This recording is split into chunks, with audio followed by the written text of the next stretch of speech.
За одоо ингээд 2 дугаар маршрутаа бас гаргаж үзүүлэх гээд байна л да. За Парисаас гараад Швейцарын Женев ороод тэр бол хിവэрээ. Тэгээд Монсо Мишель ороод Монблон ороод Монблон уулан дээр гараад. Тийм Монблон гэдэг чинь болохоор одоо энэ юуны Альпийн нурууны ноён оргил энэ дээр бол заавал очих хэрэгтэй. Ийшиг очоод тэгээд энэ түнэлээр гардгийг. Түнэлээр гараад нэлийн урт түнэлтэй. Тийм. Тэгээд Милан ирээд за Миланаас за Венец үзээд Венецийг зааш үзэх хэрэгтэй гэж бодоод тэгэнгүүтээ хойшоогоо Австрал руу явахгүйгээр Урагшаага эргээд Флоренц хүртэл явж болж байна. Эсвэл Ром хүртэл явж болж байна. За энэ чинь Флоренц бол нөгөө Флоренц бол эртний хин ахын төрсөн нутагтай манай Леонардо да Винчи.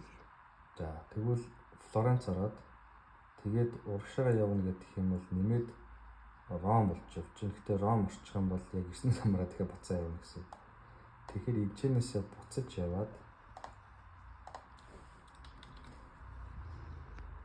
Ниц авцааш Авиньон Пондыг авах гэж айгүй газар байдаг. Ромын юутай.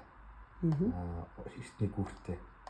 Тийшээ ороод эцэнээсээ Авиньонд Монгол зэрэг гэдэг тийм. За тэгээд Авиньоноос Барселона ороод Барселоноос Андор ороод тийм үү. Тэгээд Андороос шууд Паришээ бол би бол нэг өдөр дахиад ирсэн. Дундаа нэг хончиж болно л доо яах. Сонирхгүй. Гэхдээ хоног цэлэхдэггүй мөлий. Франц үдэж нэгсийн хоноод байх юм биш. Бас тийм. Гэтэ хүүхдүүдтэй учраас бас сонирхолтой л доо. Тийм. Замдаа яг уу Төлөөст чинь нэг хонж болж байна. Тэгээд нэмэх нь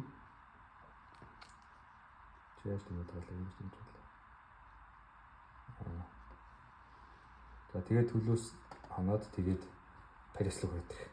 Тэгэхээр ингэн гэдэг юм бол 1 2 3 4 5 6 7 8 9 бас адилхан.